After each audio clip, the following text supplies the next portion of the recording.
World's best law of attraction money and success coach అయిన ప్రముఖ షేక్ అన్వర్ గారిచే జూన్ 1 హైదరాబాద్ లో జరిగే one day magic of law of attraction and millionaire mind work shop కి register చేసుకోండి. నమస్కారం శ్రీ ఆచార్య అనంతకృష్ణ స్వామి గారు. నమస్కారం. ఇందులో ఏం చెప్తున్నారు? విచిత్రం ఏంటంటే మన సబ్జెక్ట్లో మీరు దేన్ని ఆకర్షిస్తున్నారు, మీరు దేనిని ఆకర్షిస్తున్నారు అది ముందు మీకు అర్థం కావాలి. అవును. మీకు ఫస్ట్ ఏంటంటే మనం ఏదైనా సరే మన సబ్జెక్ట్లో ఏదైతే ఆకర్షిస్తున్నామో అది మాత్రం పొందుతాం. మనం ఇక్కడ కన్ఫ్యూజన్ కూడా ఉంది, మనకి చాలా కన్ఫ్యూజన్ కూడా ఉంది. నేను మంచిగా అనుకుంటున్నాను కానీ నాకు చెడు ఎందుకు జరుగుతుంది, ఒక కన్ఫ్యూజన్ ఉంది. నేను చాలామంది కొందరు చెప్తుంటారు వాళ్ళ మాటల్లో కానీ లేకపోతే ఏదైనా సందర్భం చెప్పడం, నేను అందరికి మంచిగా చేశాను కానీ నాకే చెడు జరిగింది. నేను ఎప్పుడు బాగానే ఉన్నాను, ఎవరికి కూడా నేను చిమ్మకు కూడా అన్యాయం తలపెట్టలేదు, కానీ నాకే ఇలా ఎందుకు జరిగింది. ఓకేనా? ఇక్కడ ఏమవుతుందంటే మీరు ప్రతి విషయంలో అతి జాగ్రత్తగా వ్యవహరిస్తున్నారు. అతి జాగ్రత్త. రెండు, చాదస్తాల్ని బాగా నమ్ముతున్నారు. ఓకే, మూఢనమ్మకాలని చాదస్తాల్ని బాగా నమ్ముతున్నారు. అంటే ఎలా ఉంటుందంటే నేను మంచి చేస్తే నాకు మంచి అవుతుంది ఓకే అని పనికిరాని కూడా మీరు చేస్తున్నారు. ఓకేనా? ఇప్పుడు నేను సేవ విషయంలో కొన్ని చెప్పాను, నేను ఇంతకుముందు సేవ ఎలా చేయాలనే విషయంలో కొన్ని చెప్పాను. మనం ఏం చేస్తామంటే సపోజ్ ఏదైనా ఒక ఇన్సిడెంట్ జరిగినప్పుడు మనం దాంట్లో పాల్గొని మొత్తం దాంట్లో లోతులకు వెళ్ళిపోయి అక్కడంతా కార్యక్రమం అంతా తయారు చేసుకొని వస్తాం. మనం వచ్చేం చేస్తామంటే అదంతా మళ్ళీ ఇంటి దగ్గర చెప్తాం. మనం ఇలా అయింది అలా అయింది ఇలా అయింది. అక్కడ ఏమవుతుందంటే నీ సబ్కాన్షియస్ మైండ్ మొత్తం పట్టుకుంటుంది. ఏదైతే అక్కడ జరిగిన డిస్టర్బెన్స్ ఉందో మీరేమనుకుంటారు, నేను సేవ చేయడానికి వెళ్ళాను.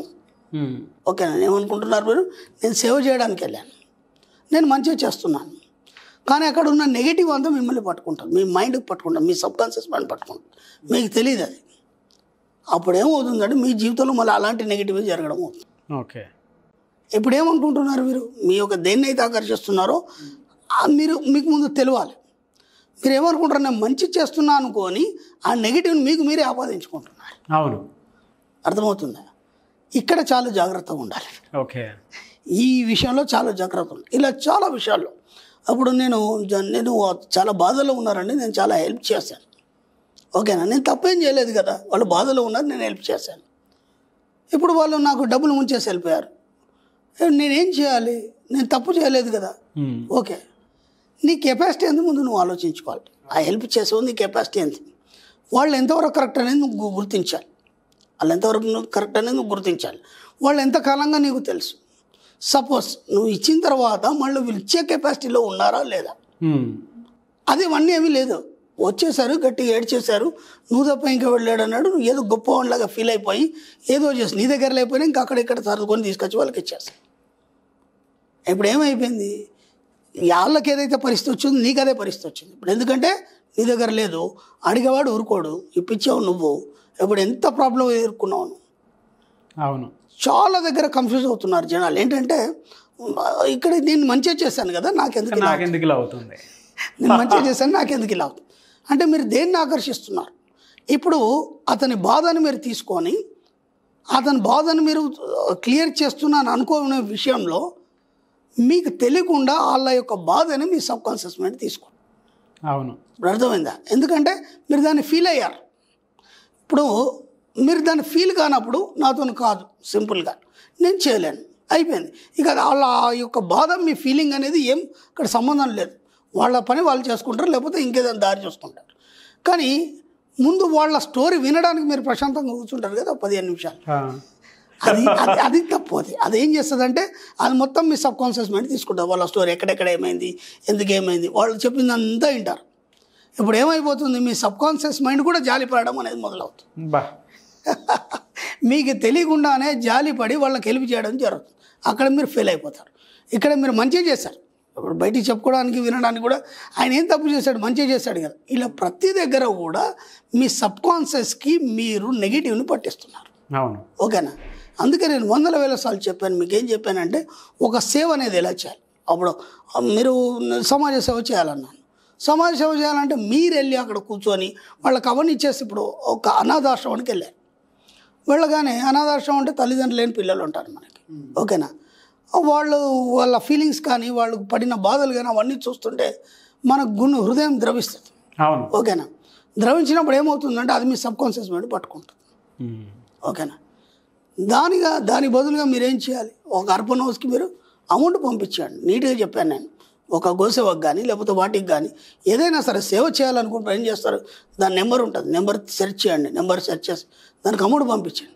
అక్కడ చేయడానికి వాళ్ళు ఉన్నారు, వాళ్ళు చేస్తారు. అర్థమైందా? కానీ ఇప్పుడు అక్కడ వెళ్ళి వాళ్ళ సమస్యలన్నీ విని ఇంటికి వచ్చిన తర్వాత మీరు పడుకున్నాక నిద్రలో కూడా అవే పట్టి పీడిస్తుంటారు మీకు. అయ్యో ఆ పిల్లాడు ఇలా అయిందంట, అసలు తల్లి ఇట్లా అనుకోకుండా ఇది కరోనా వచ్చి చనిపోయిందంట, చూడడానికి ఎవరు లేరంట, మళ్ళీ ఇంట్లో కూడా చర్చించుకోవడాలు, ఆ పిల్లలు కూడా వినడాలు, ఇదంతా ఏమైపోతుందంటే మీకు తెలియకుండానే అదంతా అంటించుకున్న వాళ్ళు అవుతారు. ఇది కొద్దిగా కటువుగానే ఉంటుంది మాట్లాడుకోవడానికి.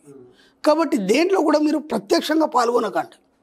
మీరు హెల్ప్ చేయాలనుకున్నారు, ఖచ్చితంగా మన బాధ్యత. సమాజంలో ఉన్నప్పుడు సమాజానికి సేవ చేయాలి, మన బాధ్యత. ఎలా చేయాలి? మీకు అనిపించింది దాని అకౌంట్ నెంబర్ తీసుకోండి, అమౌంట్ పంపించండి, అంతే. ఇలా మీరు ఏం చేస్తున్నారంటే దేన్ని ఆకర్షిస్తున్నారు మీకు తెలియకుండా, అనవసరంగా అన్నిటిని ఆకర్షించి మీ యొక్క జీవితాన్ని సమస్యల వలయం చేసుకుంటున్నారు. అదొకటే కాదు, ప్రతి దగ్గర ఏ విషయంలో అయినా సరే. అందుకే ఎవరి విషయంలో జోక్యం కలిగించుకోకండి. ఎందుకంటే మన డబ్బు విషయంలో, సంపద విషయంలో, ఐశ్వర్య విషయంలో ఎప్పుడైనా సరే ఎలాంటి విషయాలు మనం పట్టించుకోవద్దు. ఓకేనా? మనం ఏం పట్టించుకోవాలంటే కేవలం నువ్వు ఎటెళ్ళినా ఏం చేసినా సరే డబ్బు, సంపద, ఐశ్వర్యం సంబంధించిన మాటలే మాట్లాడాలి. దానికి సంబంధించిన విషయాలు మాత్రమే పట్టించుకోవాలి. దానికి సంబంధించిన విషయాల మీదే తిరగాలి. అర్థమవుతుందా? ఇంకా వేరే అన్యద మీరు ఏ కొద్దిగా అటు ఇటుగా నెగిటివ్ విషయాలు జోలిపోతే మీకు తెలియకుండా మీరు దాన్ని ఆకర్షించుకున్న వాళ్ళు అవుతారు. తర్వాత పడుకునేప్పుడు అదంతా ఊహిస్తారు. అదేమైపోతుంది? మీ సబ్కాన్షియస్ గట్టిగా పట్టుకొని మళ్ళీ ఏదో సందర్భంలో మీకు అది డిస్టర్బ్ చేయడం జరుగుతుంది. అర్థమవుతుందా? కాబట్టి ముందుగా మీరు ఏం ఆకర్షిస్తున్నారనేది మీరు ముందు గుర్తుపెట్టుకోండి. దాని ప్రకారం ఏ సమస్యలో మీరు తలదూర్చకండి. ఎంత వీలైతే అంత మ్యాక్సిమం ఉన్న దగ్గర నుంచి సేవ చేసే ప్రయత్నాలు చేయండి. ఓకే. నిర్మోహమాటంగా ఉండండి. మన డబ్బు విషయంలో, సంపద విషయంలో అవుతుందని చెప్పండి, కాకుండా కాదని చెప్పండి. డబ్బు ఇచ్చాం మోసపోయాం మాటలు వద్దు. ఇవ్వాలనుకుంటే ఇచ్చేయండి, మీరు మర్చిపోండి ఫస్ట్. మళ్ళీ వాళ్ళు తిరిగి ఇస్తారనే విషయం మర్చిపోండి. అలా చేయాలనుకుంటే అలా హెల్ప్ చేయండి. ఇక అక్కడ ఏ గొడవ ఉండదు. మీకు అంత జాలి బాధ అనిపించిందా? మీరు చేయగలిగే స్థితిలో ఉన్నారా? ఎమ్మటో ₹1,00,000 తీసి ఇచ్చేయండి. ఇక మళ్ళీ అవి వాళ్ళు తిరిగి ఇస్తారా వండి అవుతుంది. ఇక ఏ కాగితాలు కూడా ఏం అవసరం లేదు. అంత మీకు ధైర్యం ఉందా? అంత మీకు జాలి అనిపించింది కదా, మరి అంత ధైర్యం ఉంది కదా, అవసరమైతే ₹1,00,000 తీసి ఇచ్చేయండి. ఇక మళ్ళీ దాని గురించి ఆలోచించకండి. అప్పుడు ఏ గొడవ ఉండదు. ఇక మీ సబ్కాన్షియస్ మైండ్ పట్టుకొని మీరు హ్యాపీగా ఉంటారు. అప్పుడు మీరు ఇంకో రకం కూడా బెనిఫిట్ ఏంటంటే మీరు ఇవ్వడం వల్ల మీరు ధనవంతుడని విశ్వానికి తెలియజేసిన వాళ్ళు అవుతారు. అప్పుడు ఏమవుతుందంటే అంతకన్నా రెట్టింపు మీకు ఇవ్వడం జరుగుతుంది. కానీ ఇలాంటి విషయంలో ఇరుక్కొని అనవసరంగా వాటిని ఆకర్షించి మీ జీవితాన్ని డిస్టర్బ్ చేసుకోకండి. చాలా మంచి విషయాలు చెప్పారు. Thank you so much Shri Acharya Anantakrishnaswamy గారు. థ్యాంక్ యూ అండి. సుమన్ టీవీలో మీ పర్సనల్ అండ్ బిజినెస్ ప్రమోషన్స్ కోసం కింది నెంబర్కి కాంటాక్ట్ చేయండి.